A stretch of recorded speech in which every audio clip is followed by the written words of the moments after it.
Halo, good morning. Sini sayang, kita greeting dulu. Hai, pagi-pagi, semangat. Sini sayang. Tata, ini tante. Oh, tuh tante tuh. Oke, pagi ini kita BBM lagi belajar bareng Melanie. Aku punya ikan juga. Ini anak aku. Semalam tidurnya kayaknya malam ya.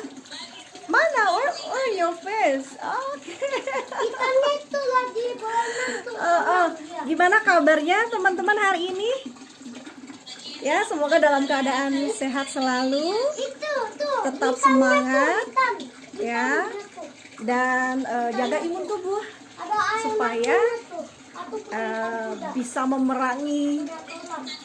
pandemi COVID ya, Ini tuh dengan varian yang sudah lebih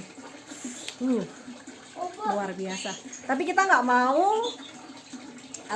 meratapi pandemi ini. Kita harus tetap belajar, kita tetap harus semangat, tetap harus sharing dan memotivasi, karena itu yang membuat kita tetap hidup dan tetap bahagia, gitu ya. Oke, Jovi, sini sebentar ngomong sini. Oke, ini anak aku yang nomor 3, dia lagi live juga sama tantenya yang ada di Nias. Ini saya, sini lihat. Oh, sini. Mana wajahnya Jovi? Iya, ini Jovi mana wajahnya sini? Yeay, nggak pakai celana.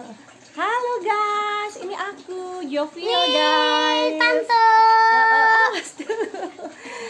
Ya oke, Adi di dalam ya, Mama live sebentar. Oke baby. Ya, oke. Guys, Pagi ini kita mau sharing tentang love, spirit, dan happiness, bahagia kita ya. Selama pandemi ini, PPKM ini, hampir semua teman-teman itu pasti di rumah ya. Ada yang ngerasa udah bosen, ada yang ngerasa galau, atau ada yang merasa bahwa bagaimana ya kehidupan selanjutnya karena aku di PHK gitu, atau kehilangan pekerjaan, atau apapun gitu ya yang teman-teman rasakan hari ini gitu dia. Tapi kita nggak mau berkecil hati, kita nggak mau patah semangat. Yuk kita belajar. Oke, saya mau sharing sebentar. Banyak yang tanya kenapa sih kok Melanie tetap semangat, terus badannya fit gitu ya. Saya mau cerita tentang herbal yang saya konsumsi. Kebetulan saya produksi sudah lebih dari 5 tahun ya. Saya produksi kapsul kelor, saya produksi teh kelor dan kopi kelor gitu dia. Mungkin untuk saat ini tidak produksi untuk kemasan ya atau pouch, tetapi saya produksinya lebih kepada kiloan ya, tonan gitu ya, lebih ke ekspor gitu. Jadi kalau untuk saat ini sih lebih banyaknya itu dulu gitu ya. Oke. Apa sih? Oke, ini kapsul kelor. Kalau teman-teman tahu ya, per 100 gram nutrisi yang terkandung di dalam daun kelor ini itu mengandung 15 kali kalsium susu ya, lebih dari kalsium susu.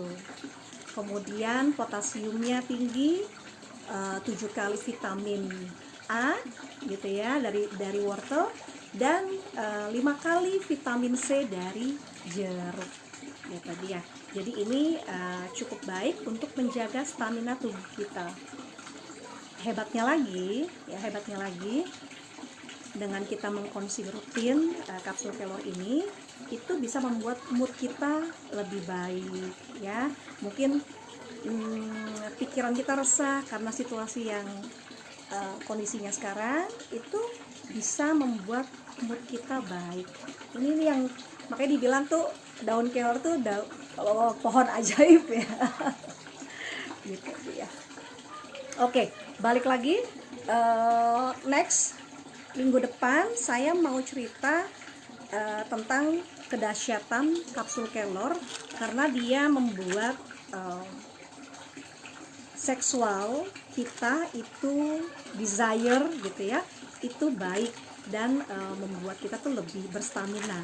Jadi untuk teman-teman yang kemungkinan punya masalah seksual, hubungan yang tidak harmonis dengan pasangan ya, itu minggu depan saya mau cerita nih tentang dahsyatnya kapsul kelor.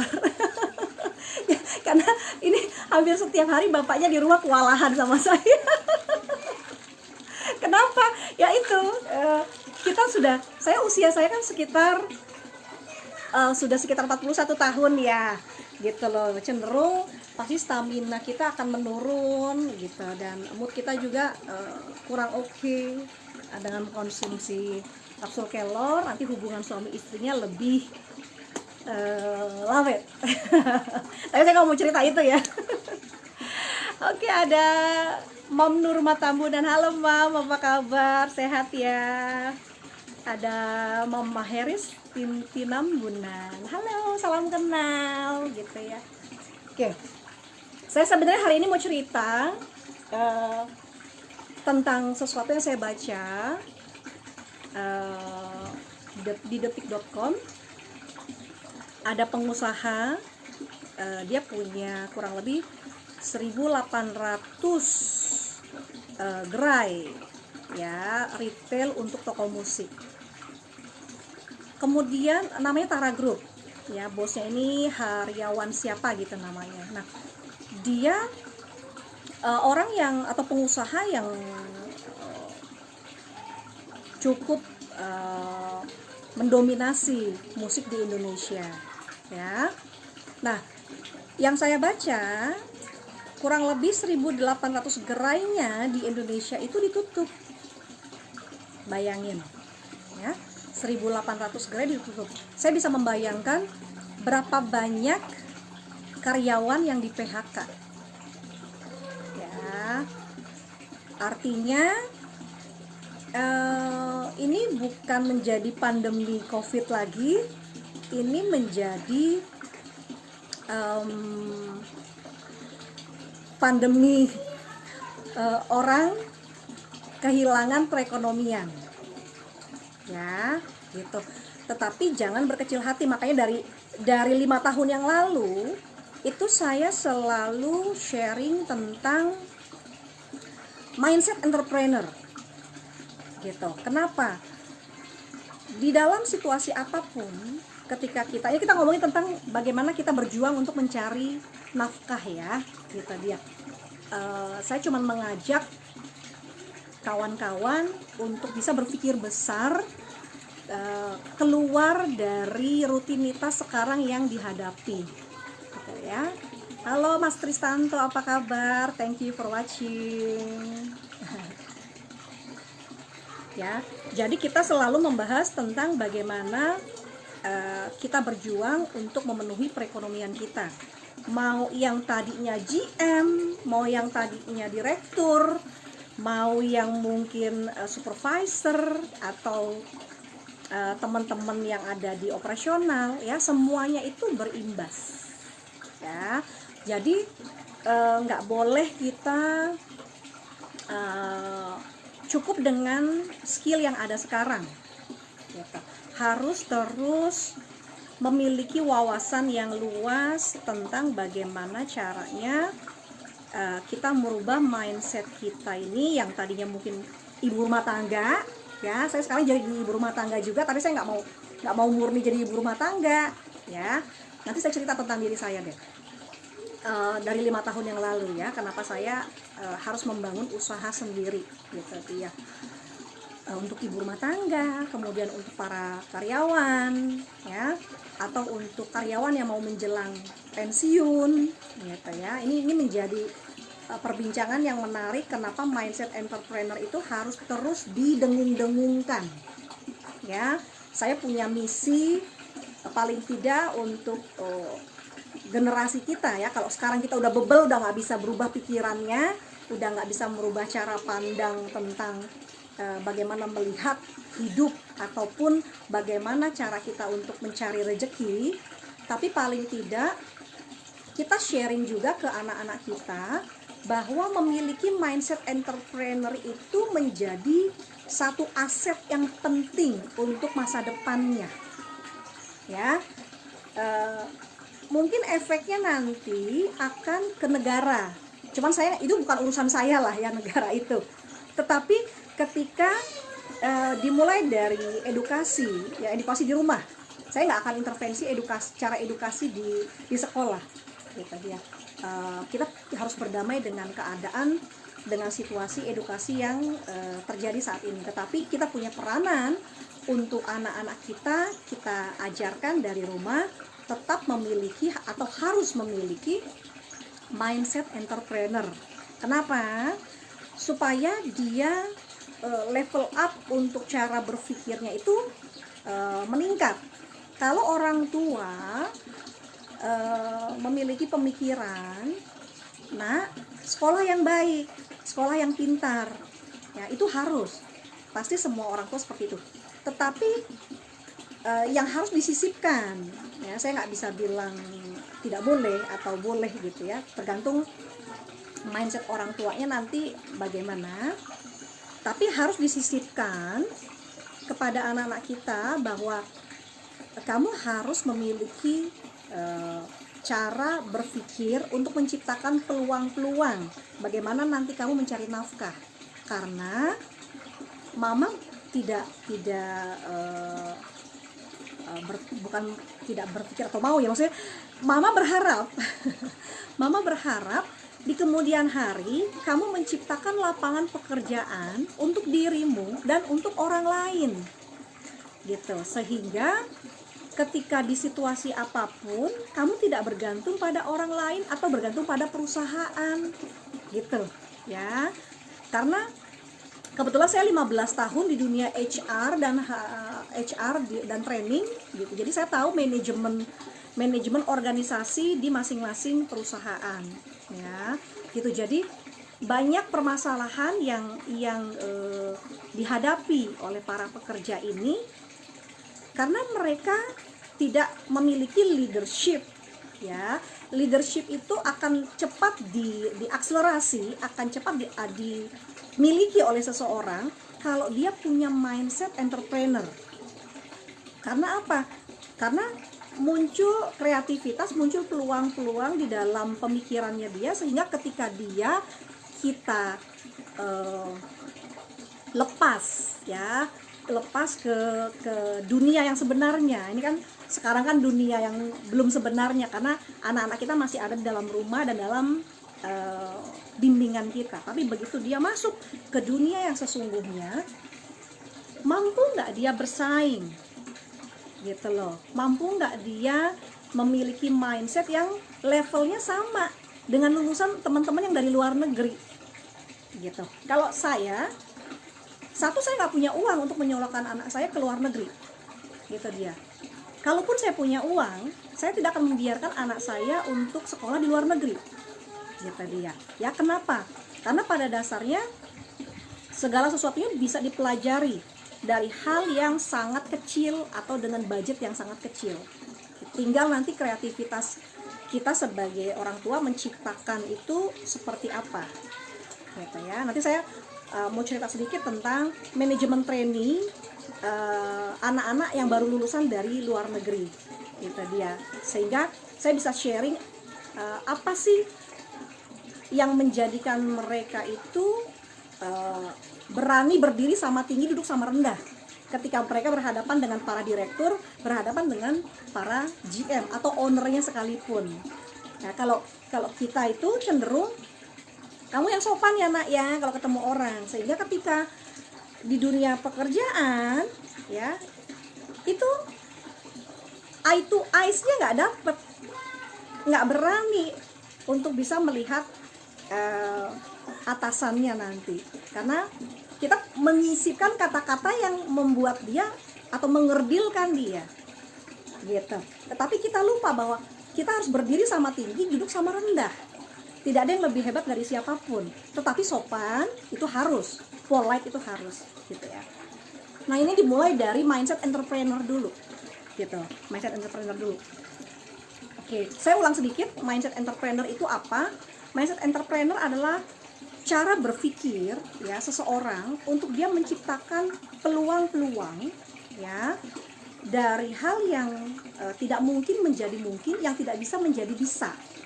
Itu dia. Dan di dalam mindset entrepreneur itu dia tidak akan pernah patah semangat.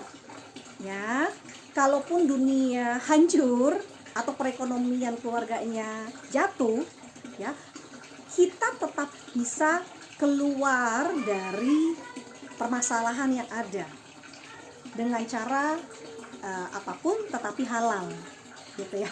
Tidak sikut sana, tidak sikut sini, tidak menjatuhkan juga orang lain, gitu dia. Ya, oke, balik lagi PHK sekarang kondisi lagi banyak. Ini untuk para ibu-ibu, untuk para remaja atau yang baru lulus SMA, bingung mau ngapain. Saya mau kasih story tentang si bos Distara ini. Ya. Bos Distara ini pasti memiliki aset yang besar, tetapi dengan kondisi pandemi yang sekarang, perlahan-lahan semua bisnis itu adalah fall, jatuh, ya. Tidak menutup kemungkinan bisnis yang paling besar sekalipun ini dalam waktu dekat ini akan jatuh lagi. Nah, para home industry yang akan bertahan, nah, sehingga ini menjadi satu pijakan baik untuk kita belajar membuat produk sendiri dari rumah. Kalau bingung mau produknya apa, tidak perlu produk sendiri, tapi bisa produk orang lain, gitu dia. Ya, saya nggak mau ceritain tentang produk-produk seperti apa, tapi memang pengalaman saya sepanjang memberikan training-training, banyaknya karyawan ya, gitu, karena di dunia HR atau dunia HRD, ketika saya ada di sebuah perusahaan, biasanya HRD hanya akan mengelola administrasi karyawan, ya, dari mulai ketika kita interview, kemudian Mama lagi live, saya sebentar nak. Iya, ya, dimulai dari perekrutan, penempatan, kemudian orientasi karyawan, kemudian 3 bulan review evaluasinya seperti apa, kontrak kerjanya, kemudian penggajiannya, benefitnya, gitu ya, sampai seragamnya, itu dari A sampai Z itu HRD akan ngurusin. Tetapi dari sekitar 10 perusahaan yang saya coba jajaki, itu belum pernah ada satu program tentang bagaimana mempersiapkan para pensiun, atau bagaimana mempersiapkan teman-teman yang putus kontrak, atau yang di PHK, atau yang resign. Itu belum ada. Sehingga dari sekitar 3 tahun yang lalu itu saya membuat formula, ya, materi atau silabus tentang bagaimana caranya dari A sampai Z, pembekalan ini kita berikan kepada karyawan. Nah, kan karyawan, kalau kita HRD itu kan ketahuan, oke, tahun ini, bulan ini, karyawan ini akan selesai kontraknya, gitu ya. Atau karena satu dan lain hal dari kondite atau kinerja seseorang, kita perkirakan di bulan ini dia akan diputus hubungan kontraknya, gitu kan. Nah, ini belum ada, ya, HRD manapun mempersiapkan program ini. 3 tahun yang lalu loh, ya, belum ada. Kalau sekarang udah banyak sekali, justru malah BUMN banyak punya program untuk mempersiapkan para pensiunnya seperti apa. Tapi itu cenderung lebih ke skill. Karena sebenarnya training yang dibutuhkan dulu untuk untuk para karyawan yang akan menuju pensiun, atau yang diputus kontraknya, atau yang karena satu dan lain hal dia mesti take care, dia punya family di rumah sehingga dia harus resign. Nah, pembekalan ini harus dilakukan mindsetnya, karena merubah mindset dari karyawan menjadi orang lepas. Saya gak bilang entrepreneur dulu ya, orang lepas ke dunia atau ke masyarakat secara bebas, itu pasti punya kendala. Apalagi teman-teman yang dulunya levelnya tinggi ya, di level GM, di level direktur atau di level manager, itu pasti nggak akan siap untuk menghadapi PHK yang sedang marak terjadi ini. Gitu dia. Sehingga saya berpikir, bukan ikan yang saya mau kasih, bukan kail yang saya mau kasih. Sebenarnya kail-kailnya banyak, tapi itu mesti ada training-training khusus ya, tersendiri. Tetapi yang saya mau bangun dari teman-teman hari ini adalah bagaimana menyusupkan mindset itu, ya, merubah mindset itu, memberikan semangat kepada teman-teman bahwa yuk kita persiapkan segala sesuatunya sedini mungkin. Kalau ditanya apa sih yang dipersiapin, ya gitu ya, apa sih yang dipersiapin Melanie gitu. Yang pertama, ini dulu, jernih dulu pikiran. Saya yakin hari ini banyak teman-teman di luar sana yang galau karena perekonomian mereka terganggu. Ketika perekonomian terganggu, kamu akan tidak jernih berpikirnya. Ya, apalagi ini anak-anak pada mau sekolah kan, biaya sekolah, buku, kemudian bayaran mungkin udah mulai berlangsung lagi, belum uang pangkal, ya, gitu. Dia belum sepatu anak, bajunya, nutrisinya, itu banyak sekali. Ya, jadi bagi teman-teman yang masih punya rezeki hari ini, masih punya pasangan yang bisa saling menopang menghidupi, ya, bukan cuma suami loh, ya, ibu-ibu mesti bantu juga suaminya, gitu. Dan yang terpenting bukan bantu juga secara perekonomian kepada suami, tetapi tetap harus smart, harus tetap pintar, beraktivitas, kemudian punya kegiatan yang bisa kalau saya bilang kegiatan itu harus tetap refer to money. Karena kalau kamu punya kegiatan hanya murni sosial, ya, kemudian kita tahu bahwa ya mungkin kalau usia pensiun udah bukan lagi refer to money ya, tapi masih banyak lah yang masyarakat Indonesia yang tidak bisa mengelola uang pensiunnya. Cuma saya nggak mau panjang lebar nih cerita di sini.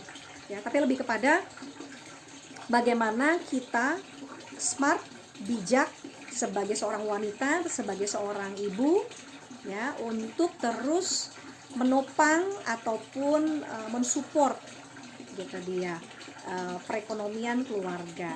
Jadi hari ini kalau masih ada rezekinya, suami masih kerja, ya, produk-produknya masih 1, 2, 3 masih laku gitu, ya udah syukurin aja gitu. Ada banyak strategi yang bisa dilakukan gitu dia. Mungkin nanti saya sharing tentang strategi marketing juga ya, tapi tidak sekarang. Saya lebih untuk 4 minggu ini saya lebih kepada sharing tentang motivasi, membangkitkan semangat teman-teman, dan mengajak teman-teman tuh untuk memiliki tujuan hidup, ya, memiliki mimpi. Pernah gak sih kita berpikir mimpi saya apa ya? Ya, khususnya ibu-ibu nih, karena udah rutinitasnya terus menerus dari pagi sampai malam, ya nggak perlu saya ceritain ya, saya juga seorang ibu, jadi saya tahu bagaimana flow rutinitas yang kita lakukan. Itu nggak ada waktu untuk me time-nya kita, ya, tidak ada waktu untuk kita memikirkan lagi apa sih mimpi kita. Karena mereka pikir mimpi saya sudah berakhir ketika kita sudah punya anak-anak gitu. Padahal anak-anak punya mimpinya, gitu. Kita menstimulus membangun mimpi anak-anak gitu. Tetapi kita sendiri harus punya mimpi, karena kalau enggak, jiwa kita kosong. Ketika jiwa kita kosong, yang ada hanya rutinitas, kita tidak bahagia sebagai seorang wanita dan sebagai seorang ibu. Ujung-ujungnya apa? Ketika tidak happy di rumah, kemudian suami tidak pulang, tidak bawa uang gitu ya, atau mungkin anak-anak berulah, itu yang ada kita tensinya langsung naik tuh, marah. Begitu marah kita udah nggak cantik lagi ya. Mungkin dipoles-poles bisa deh tuh kalau cantik, tapi kan senyumnya, smile-nya kan akhirnya bikin pasangan kita juga segan ya deket sama kita ya. Nah, ini permasalahan yang akhirnya panjang, dari mulai dari luar, kemudian ngaruh ke perekonomian ya, ngaruh ke keluarga, ngaruh ke pasangan, dan akhirnya berpengaruh pada hubungan ranjang suami istri. Akhirnya kebahagiaan itu tidak ada, kita menyalahkan pasangan atau menyalahkan Tuhanmu, kenapa punya suami yang tidak kaya gitu. Nah, ini saya mau bilang, kamu itu punya on di dalam dirimu. Setiap orang punya kekuatan alam bawah sadarnya. Setiap orang punya mimpinya. Tetapi pertanyaannya adalah, kita mau nggak mengklikkan ya, mengklikkan on di dalam diri kita. Apa tuh maksudnya on? Ya, apa sih on itu? Kesadaran, kekuatan di dalam alam bawah sadar kita ya. Kita dulu dari mulai kecil kan selalu ditanya, cita-citamu mau jadi apa, nak? Betul nggak? Ya, oh mau jadi ini mah, mau jadi itu mah. Oke, sekolah yang pintar, sekolah yang rajin. Kemudian bersosialisasi. Habis itu bertemu dengan lingkungan, ya. Terstimulus dari hal apapun. Gitu dia. Itu akhirnya membuat kita memiliki mimpi-mimpi besar. Nah, ketika sudah besar, ketika sudah bekerja, nah ketika kita bekerja di bagiannya masing-masing, itu rutinitas pola kerja yang dilakukan setiap hari itu pasti hampir sama. Begitu sama, itu akan membuat jiwa kita merasa cukup sampai di sini. Artinya cukup sampai di sini, bisa jadi dia nyaman, dia hanya akan bangga atau nyaman juga melakukan hal yang itu-itu saja. Ya, tidak ada suatu dorongan lagi untuk meraih mimpinya. Karena nggak ada tuh yang namanya orang punya mimpi tuh kalau orang bilang tipis-tipis, kecil-kecil, sederhana, nggak ada.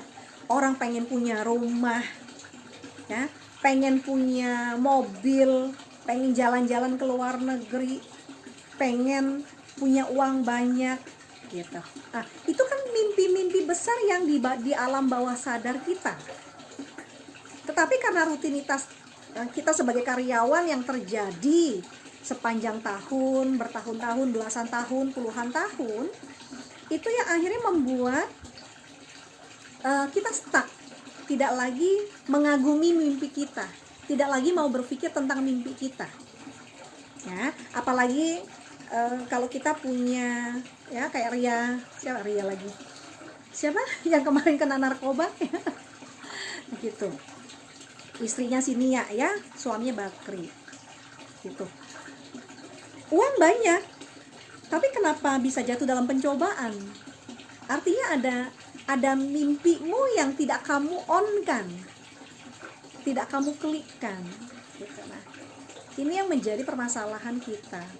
Halo, hai Dek, nonton juga ya. Kristiani Duha, Romandara, halo. Ya, nggak apa-apa, satu yang nonton, mau dua yang nonton, tiga yang nonton, I don't care. Yang penting aku sudah berbagi ya. Nanti kan bisa dilihat mungkin untuk teman-teman yang lainnya yang nggak bisa live melihat live hari ini, ya. Gitu dia. Nah, jadi itu akan membuat kita stuck. Begitu stuck, ya, begitu stuck, kemudian kita tidak lagi menjadi karyawan atau punya penghasilan yang tetap. Nah, ini akan galau, ya, akan galau. Gitu. Galaunya kenapa? Karena dia hanya melakukan rutinitas yang itu saja. Begitu ada perubahan di dalam kegiatannya, dia bingung mau ngapain. Tetapi kalau basicnya, walaupun kamu karyawan, tapi basicmu, mindsetmu adalah entrepreneur, kreatif, menciptakan peluang-peluang. Itu dua kunci menjadi mindset entrepreneur. Kreatif, menciptakan peluang-peluang, itu selalu ada 1001 cara, ada 1001 alasan untuk kamu tetap tumbuh dan hidup. Gitu. Karena apa? Kamu tetap pegang mimpi kamu. Gitu ya. Kamu tetap fokus pada mimpinya, tujuannya, walaupun di tengah pandemi, gitu ya. Walaupun di tengah pandemi, kita tetap harus memiliki semangat. Gitu. Kalau saya nggak mau patah semangat, ya. Saya udah ibu-ibu anak 3, udah kepala 4, udah umurnya 41, saya nggak mau tidak semangat. Harus setiap harinya itu ada satu bacaan yang membuat saya terinspirasi, gitu ya, yang akhirnya membuat imajinasi saya, mimpi saya tetap ada di on itu, kesadaran, ya. Alam bawah sadar kita adalah kekuatan kita, mimpi-mimpi kita di masa yang lalu. Kita mau bring up, ya, mimpi-mimpi itu, kekuatan itu ke kesadaran. Bagaimana caranya? Yang saya lakukan adalah pertama, berdoa pasti, ya. Berdoa itu menjadi nafas, udah nggak perlu dibahas, ya. Apapun agamamu, doa itu adalah nafas, kata dia. Nah, yang saya lakukan sudah sekitar mungkin 3 bulan belakangan ini, yang saya lakukan adalah, kalau suami saya sudah dari 3 tahun lalu melakukan afirmasi, ya, afirmasi sebelum tidur dan sesudah bangun tidur, gitu. Jadinya kita memiliki kesadaran dari alam bawah sadar, didorong bahwa kita memiliki kekuatan, bahwa kita mampu, kita bisa, kita jangan sedih, gitu ya. Kemudian kita tidak berpangku tangan pada orang lain, bergantung sama orang lain, bergantung sama orang tua kita, bergantung sama suami kita, bergantung sama istri kita, gitu ya. Kita bergantung pada kekuatan diri kita sendiri. Nah, itu yang harus dipupuk, dibangun. Makanya saya nggak capek-capek, saya nggak mau orang terserah ini si ibu yang satu ini ngomongin entrepreneur apaan sih gitu. I don't care, karena saya tahu yang namanya proses belajar itu harus dilakukan secara berulang-ulang. Gitu. Harus secara berulang-ulang, terus menerus didengungkan supaya akhirnya masuk ke alam bawah sadar. Yang saya lakukan hari ini adalah seperti lagi-lagi seperti 2 mata pisau. Saya menyemangati diri saya, tapi menyemangati juga orang lain. Saya membuat alam bawah sadar saya naik ke kesadaran saya. Begitu juga teman-teman yang menonton ini, gitu dia. Jadi balik lagi, intangible, kita harus punya spirit, semangat, dan ujung-ujungnya apa sih? Yang kita cari happy loh, yang kita cari bahagia loh, gitu. Kalau kita bahagia, ada nggak ada uang nggak akan menjadi problem, ya. Karena kekuatan diri kita dengan kekuatan alam ini akan menyatu. Jadi kalau misalkan kamu bilang hari ini bingung mau kerja nggak punya uang misalnya, ya, kalau kamu pikirkan terus-menerus bahwa Tuhan baik, kemudian kita mengafirmasikan hal-hal yang positif dalam hidup kita, percaya atau tidak, hari itu kamu pasti akan bisa kerja karena kamu akan kejatuhan rezeki gitu. Nah ini yang cuman tuh ilmunya beda lagi ya nanti itu ilmunya beda lagi. Nah, yang mesti halo Mas Den Kodoy, apa kabar? Thank you for watching gitu ya. Yang harus dilakukan adalah berdiam diri, kalau saya bilangnya meditasi ya. Saya bilangnya meditasi. Kalau orang mungkin kalau orang Katolik atau kalau Katolik bilangnya tuh kita rosario. Kalau orang Muslim mungkin bilangnya berzikir gitu dia. Nah, saya lebih cenderung untuk melakukan cara meditasi gitu dia, karena saya menemukan kekuatan diri saya di keheningan. Ketika saya berdiam diri ya, kemudian saya hanya fokus pada nafas saya, tarik nafas, buang nafas. Nah, itu saya menemukan kekuatan alam bawah sadar saya yang akhirnya mimpi-mimpi saya yang dulu udah saya teken ya, itu akan muncul ke permukaan. Akhirnya ketika saya bangun ya, saya merasa punya perasaan yang bahagia karena saya punya tujuan, saya punya mimpi lagi yang mungkin dulu saya lupakan. Nah ini gitu. Jadi yang membuat orang semangat itu ketika dia punya tujuan hidup gitu, tidak hanya fokus di rutinitasnya saja ya. Masih semangat atau mau ada yang mau bertanya?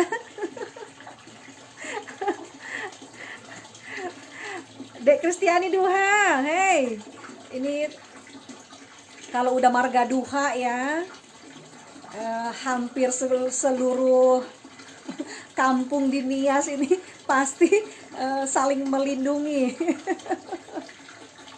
kekuatan ini marga ya. Oke, jadi itu apa sih yang dipetik pada pagi hari ini sharing saya gitu ya.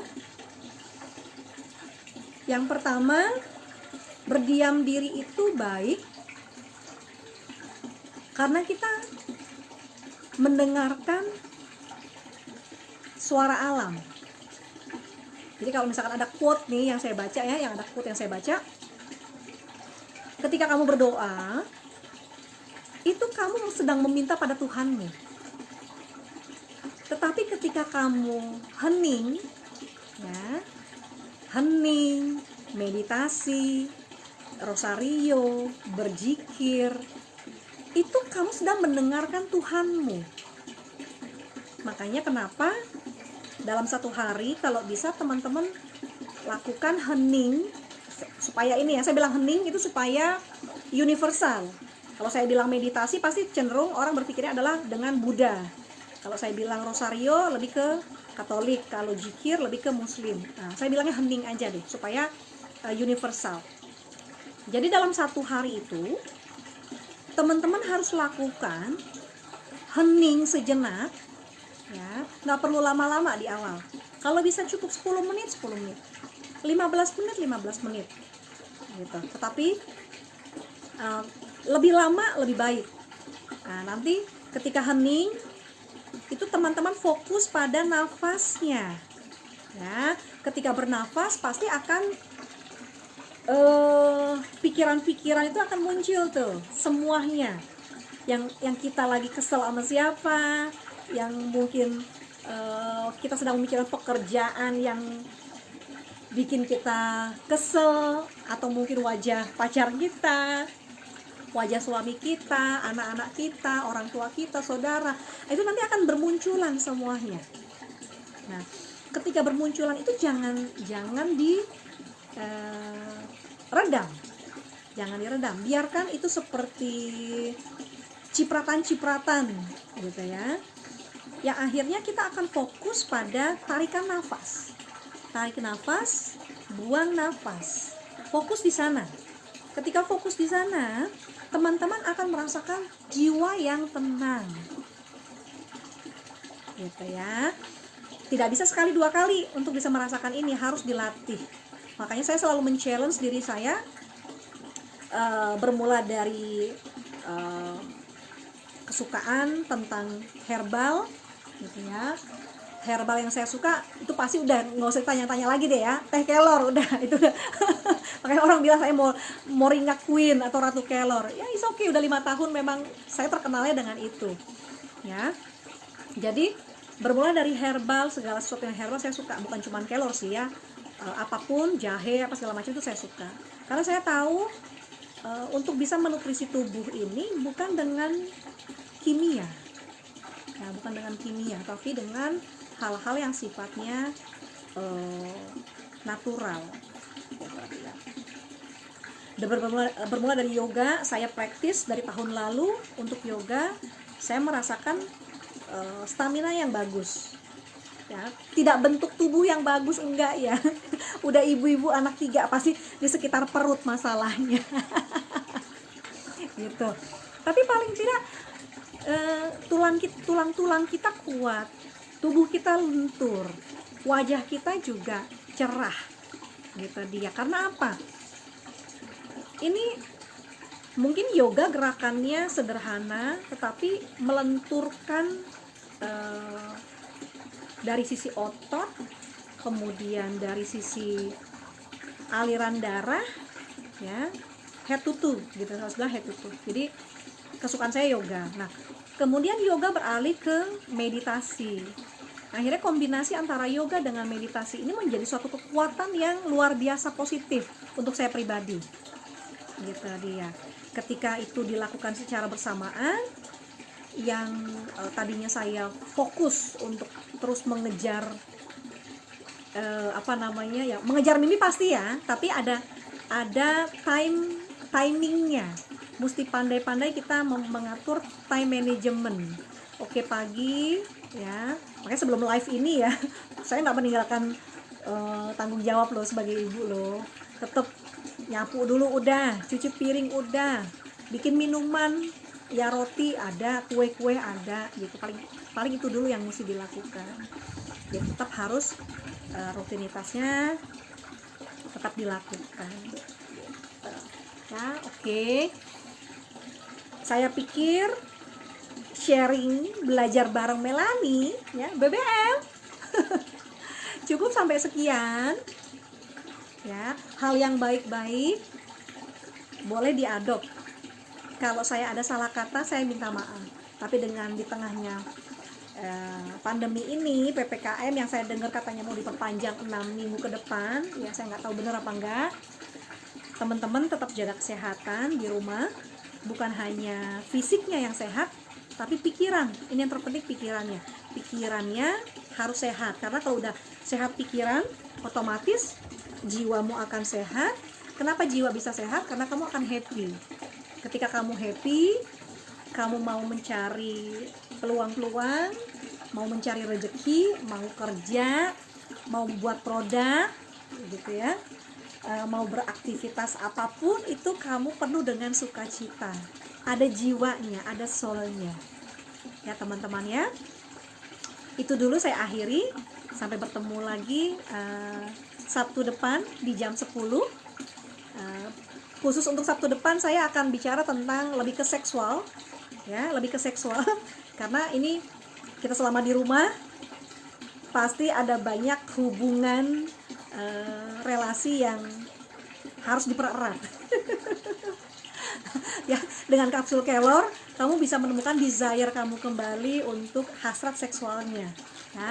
Nanti saya akan cerita di Sabtu depan, tapi kali ini saya akhiri dulu BBM belajar bareng Melanie. Saya ada di Depok. Salam sehat, tetap semangat, dan harus punya mimpi yang besar. Terima kasih teman-teman. Happy Saturday, happy weekend, bye.